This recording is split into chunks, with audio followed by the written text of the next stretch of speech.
أعوذ بالله من الشيطان الرجيم. بسم الله الرحمن الرحيم. الحمد لله الذي أنزل على عبده الكتاب ولم يجعل له عوجا قيما لينذر بأسا شديدا من لدنه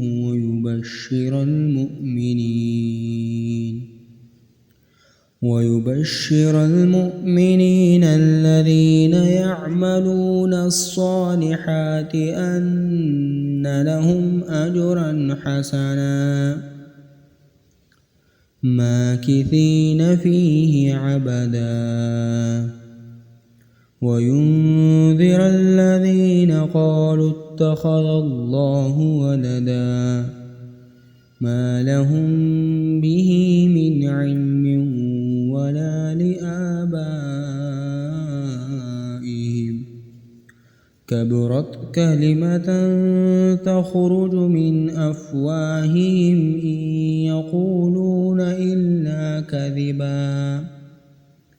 فلعلك باخع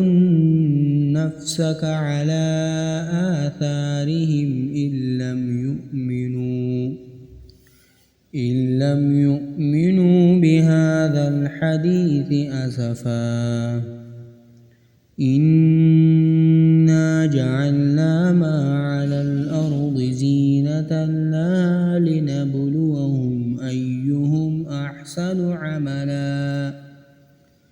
وإنا لجاعلون ما عليها صعيدا جرزا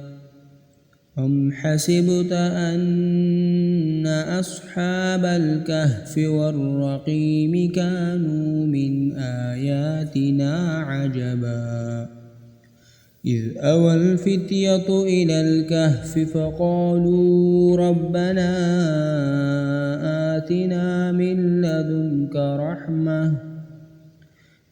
لدنك رحمة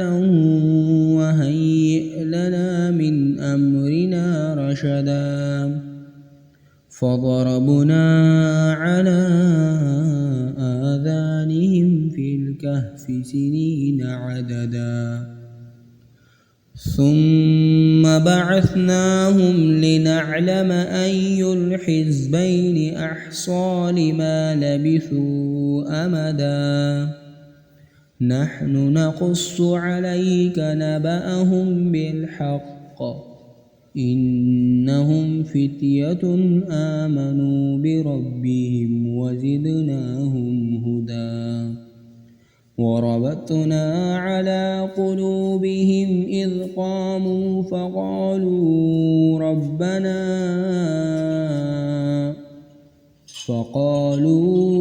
ربنا رب السماوات والأرض لن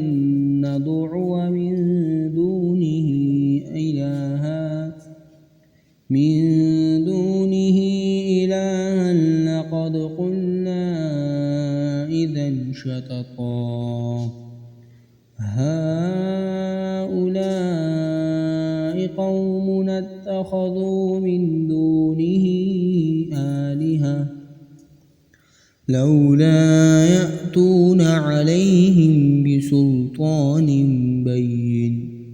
فمن أظلم ممن افترى على الله كذبا وإذ اعتزلتموهم وما يعبدون إلا الله فأووا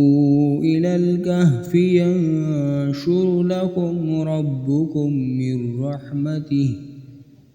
من رحمته ويهيئ لكم من أمركم مرفقا وترى الشمس إذا طلعت تزاور عن كهفهم ذات اليمين وإذا غربت تقرضهم ذات الشمال وهم في فجوة منه ذلك من آيات آيات الله من يهد الله فهو المهتد ومن يضلل فلن تجد له وليا مرشدا وتحسبهم أيقاظا وهم رقود ونقلبهم ذات اليمين وذات الشمال وكلبهم باسط ذراعيه بالوصيد لو اطلعت عليهم لوليت منهم فرارا ولملئت منهم رعبا وكذلك بعثناهم ليتساءلوا بينهم قال قائل منهم كم لبثتم قالوا لبثنا يوما أو بعض يوم قالوا ربكم أعلم بما لبثتم فابعثوا أحدكم بورقكم هذه إلى المدينة فلينظر أيها أزكى طعاما فليأتكم برزق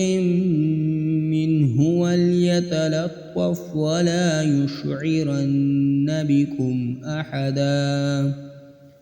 إنهم إن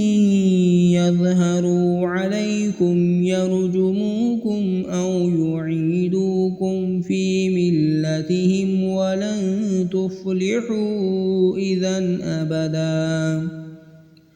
وكذلك أعثرنا عليهم ليعلموا أن وعد الله حق وأن الساعة لا ريب فيها إذ يتنازعون بينهم أمرهم فقالوا بنوا عليهم بنيانا ربهم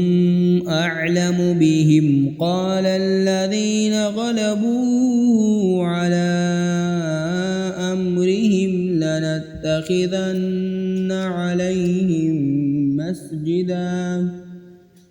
سيقولون ثلاثة رابعهم كلبهم ويقولون خمسة سادسهم كلبهم رجما بالغيب ويقولون سبعة وثامنهم كلبهم قل ربي أعلم بعدتهم ما يعلمهم إلا قليل فلا تمار فيهم إلا مراء ظاهرا ولا تستفت فيهم منهم أحدا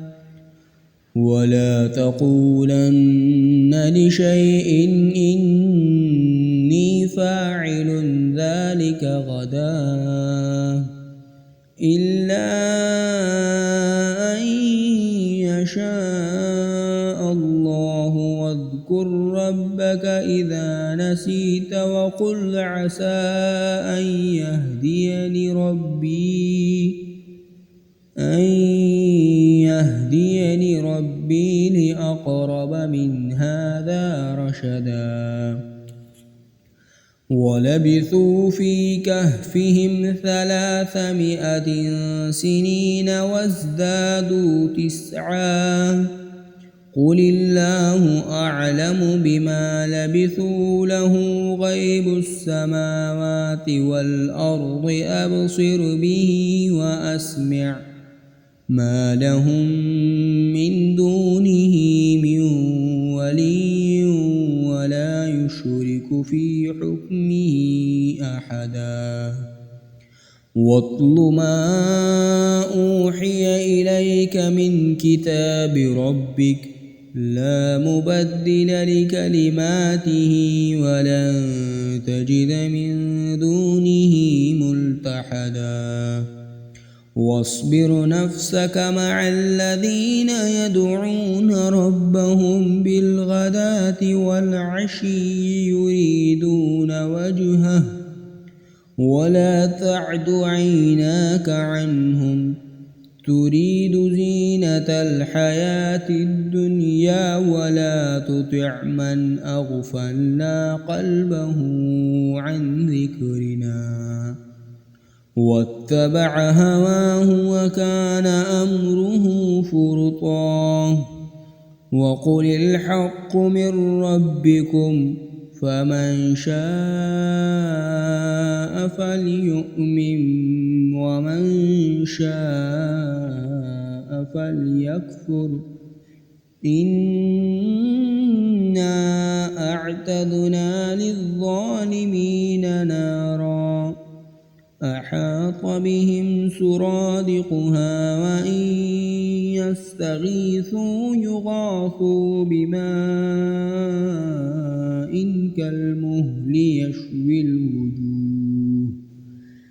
بئس الشراب وساءت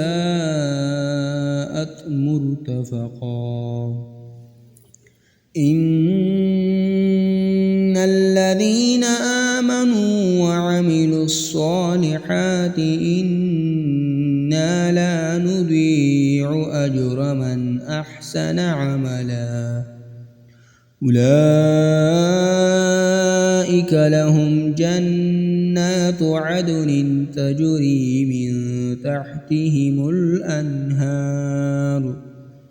من تحتهم الأنهار يحلون فيها من أساور من ذهب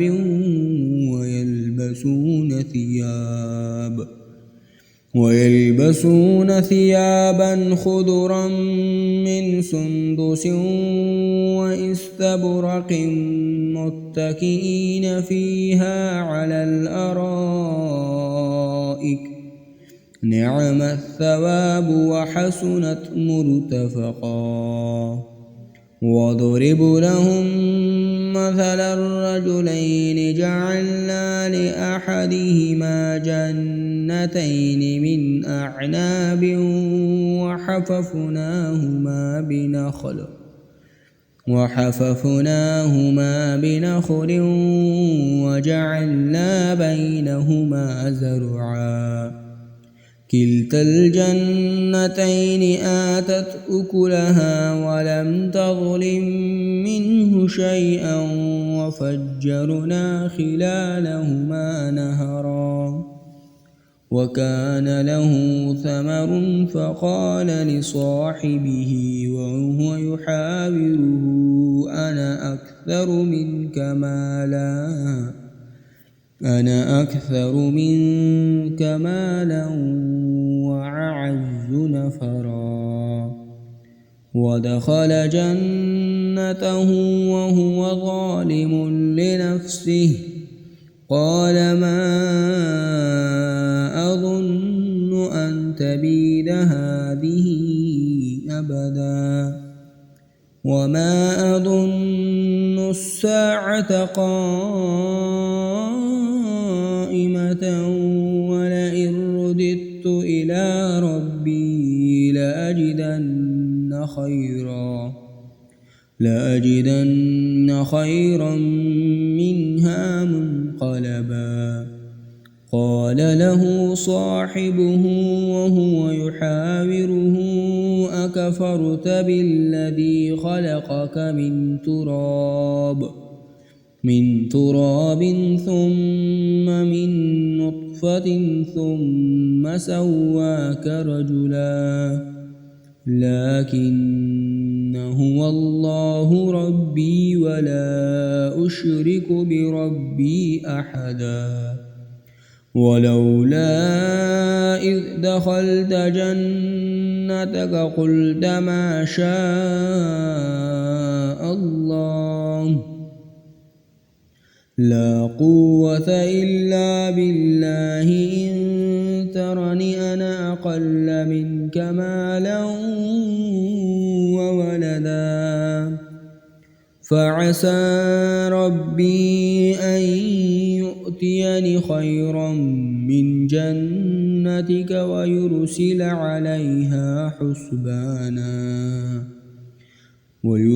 عليها حسبانا من السماء فتصبح صعيدا زلقا أو يصبح ماؤها غورا فلن تستطيع له طلبا وأحيط بثمره فأصبح يقلب كفيه على ما أنفق فيها وهي خاوية على عروشها ويقول يا ليتني لم أشرك بربي أحدا ولم تكن له فئة ينصرونه من دون الله وما كان منتصرا هنالك الولاية لله الحق هو خير ثوابا وخير عقبا وضرب لهم مثل الحياة الدنيا كماء أنزل الله من السماء فاختلط به نبات الأرض فأصبح هشيما تذروه الرياح وكان الله على كل شيء مقتدرا المال والبنون زينة الحياة الدنيا والباقيات الصالحات خير عند ربك ثوابا وخير أملا ويوم نسير الجبال وترى الأرض بارزة وحشرناهم فلم نغادر منهم أحدا وعرضوا على ربك صفا لقد جئتمونا كما خلقناكم أول مرة بل زعمتم أن لن نجعل لكم موعدا ووضع الكتاب فترى المجرمين مشفقين مما فيه ويقولون يا ويلتنا ما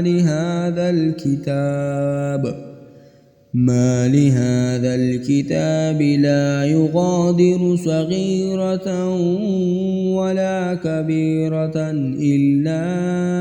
أحصاها ووجدوا ما عملوا حاضرا ولا يظلم ربك أحدا وإذ قلنا للملائكة اسجدوا لآدم فسجدوا إلا إبليس كان من الجن ففسق عن أمر ربه أفتتخذونه وذريته أولياء من دوني وهم لكم عدو بئس للظالمين بدلا ما أشهدتهم خلق السماوات والأرض ولا خلق أنفسهم وما كنت متخذ المضلين عددا ويوم يقول نادوا شركائي الذين زعمتم فدعوهم فلم يستجيبوا لهم وجعلنا بينهم موبقا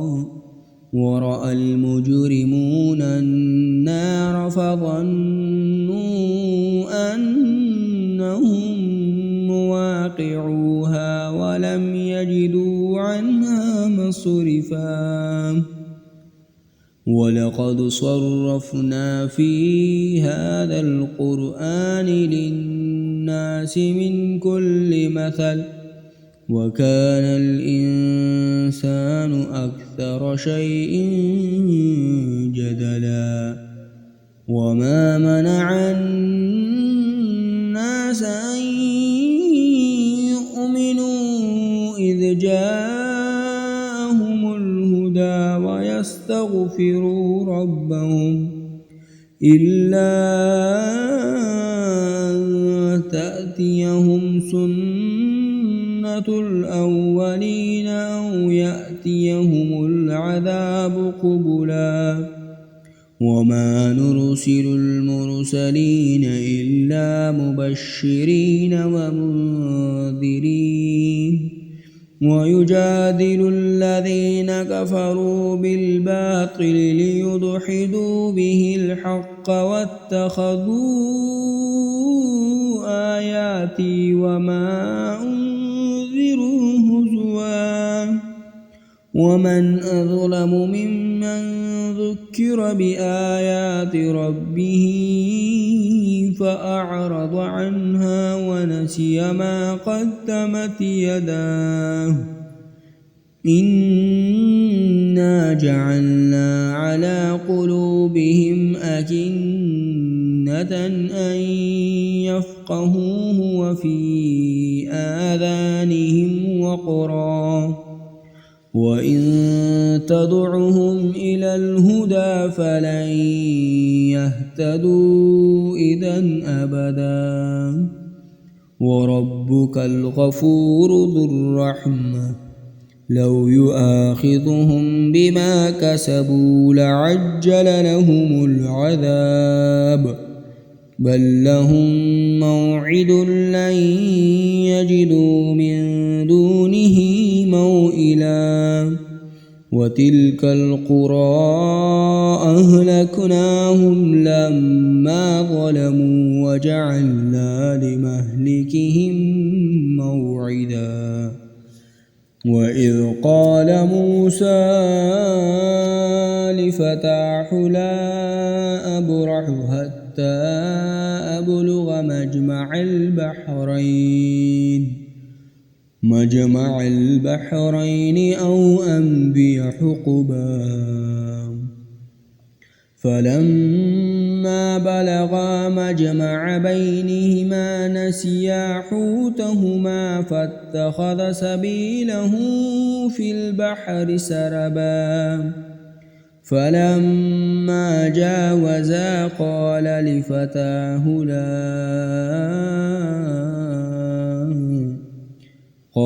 لفتاه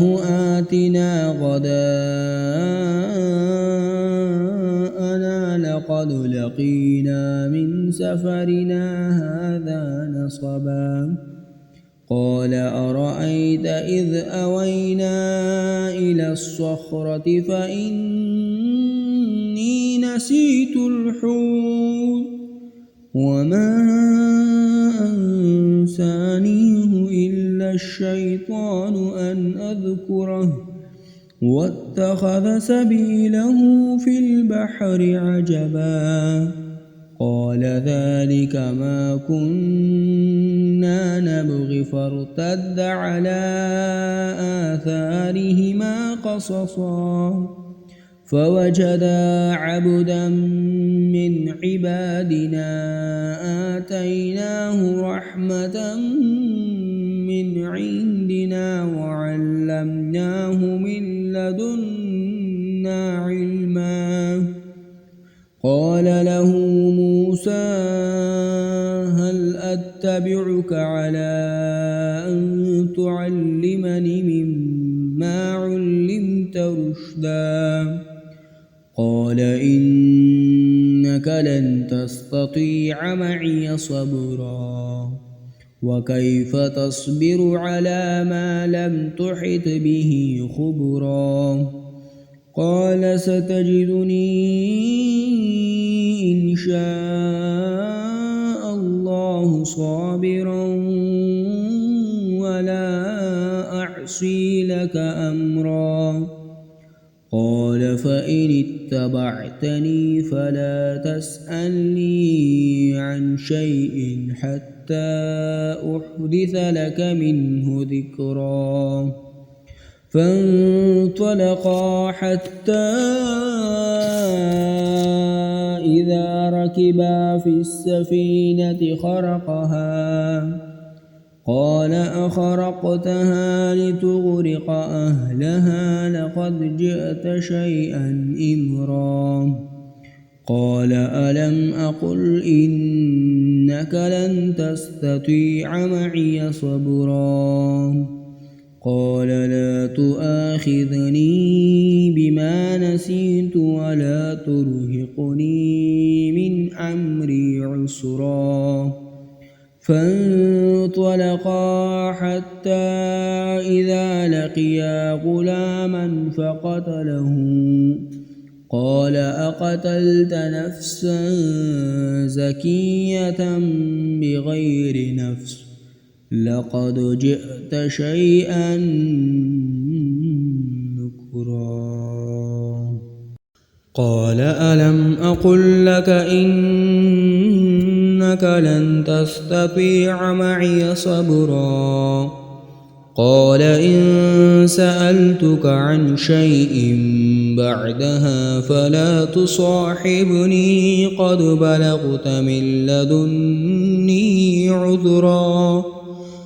فانطلقا حتى إذا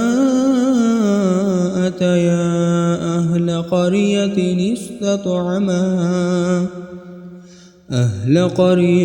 استطعما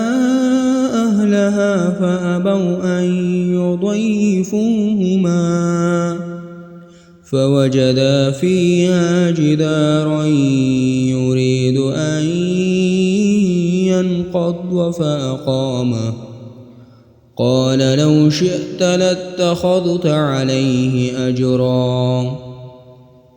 قال هذا فراق بيني وبينك سأنبئك بتأويل ما لم تستطع عليه صبرا. أما السفينة فكانت لمساكين يعملون في البحر فأردت أن أعيبها وكان وراءهم ملك يأخذ كل سفينة غصبا. وأما الغلام فكان أبواه مؤمنين فخشينا أن يرهقهما طغيانا وكفرا. فأردنا أن يبدلهما ربهما خيرا منه زكاة وأقرب رحما. وأما الجدار فكان لغلامين يتيمين في المدينة وكان تحته كنز لهما وكان أبوهما صالحا. فأراد ربك أن يبلغا أشدهما ويستخرجا كنزهما رحمة من ربك وما فعلته عن أمري ذلك تأويل ما لم تستطع عليه صبرا. ويسألونك عن ذي القرنين قل سأتلو عليكم منه ذكرا. إنا مكنا له في الأرض وآتيناه من كل شيء سببا. فأتبع سببا حتى إذا بلغ مغرب الشمس وجدها تغرب في عين حمئة ووجد عندها قوما قل لا يا ذا القرنين إما أن تعذب وإما أن تتخذ فيهم حسنا. قال أما من ظلم فسوف نعذبه ثم يرد إلى ربه فيعذبه عذابا نكرا. وأما من آمن وعمل صالحا فله جزاء الحسنى وسنقول له من أمرنا يسرا. ثم أتبع سببا حتى إذا بلغ مطلع الشمس وجدها تطلع على قوم لم نجعل لهم من دونها سترا. كذلك وقد أحطنا بما لديه خبرا. ثم أتبع سببا حتى إذا بلغ بين السدين وجد من دونهما قوما لا يكادون يفقهون قولا. قالوا يا ذا القرنين إن يأجوج ومأجوج مفسدون في الأرض فهل نجعل لك خرجا على أن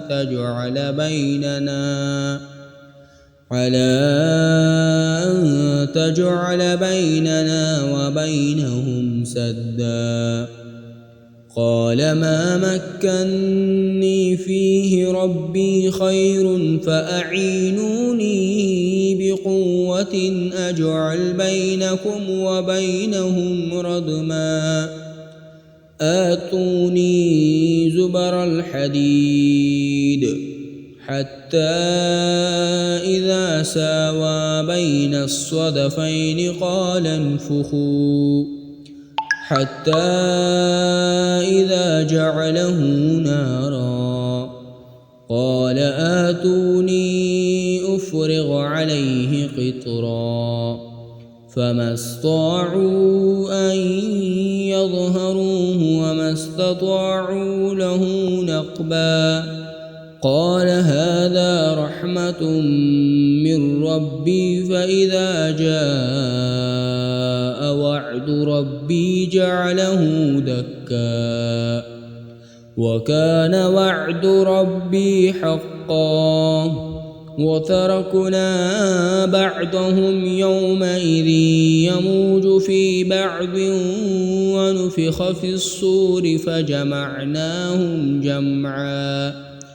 وعرضنا جهنم يومئذ للكافرين عرضا. الذين كانت أعينهم في غطاء عن ذكري وكانوا لا يستطيعون سمعا. أفحسب الذين كفروا أن يتخذوا عبادي من دوني أولياء إنا أعتضنا جهنم للكافرين نزلا. قل هل ننبئكم بالأخسرين أعمالا الذين ضل سعيهم في الحياة الدنيا وهم يحسبون أنهم يحسنون صنعا. أولئك الذين كفروا بآيات ربهم ولقائه فحبطت أعمالهم فلا نقيم لهم يوم القيامة وزنا. ذلك جزاؤهم جهنم بما كفروا واتخذوا آياتي ورسلي هزوا. إن الذين آمنوا وعملوا الصالحات كانت لهم جنات الفردوس نزلا خالدين فيها لا يبغون عنها حولا قل لو كان البحر مدادا لكلمات ربي لنفد البحر قبل أن تنفد كلمات ربي ولو جئنا بمثله مددا قل إنما أنا بشر مثلكم يوحى إلي أنما إلهكم إله واحد فمن كان يرجو لقاء ربه فليعمل عملا صالحا ولا يشرك بعبادة ربه أحدا.